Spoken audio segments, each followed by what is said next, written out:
Mana pul topish uchun bor gazini bosyapmiz-ku. Sodda tilga olganda, borni harakatni qilyapmiz.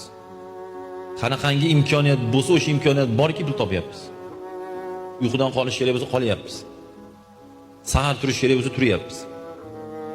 Safarga chiqish kerak bo'lsa chiqyapmiz. Avtoda savdo qilish kerak bo'lsa qilyapmiz. Chunki bu ibodat. Pul topish farz, yigitlar. Pul topishlik Allohning buyrug'i. Pul topmagan erkak katta gunoh qilayotgan bo'ladi. Pul topish kerak. Pul topmasak kim dadamizni boqadi? Qari dadamizni. Pul topmasak qariya onamizni kim boqadi? Pul topmasak xotinni kim boqadi? Pul topmasak dunyoga keltirib qo'ygan go'day bolalarga kim velosiped olib beradi? Kim o'yinchoq olib beradi? Kim usti boshqa beradi? Bu degani biz. Pul topish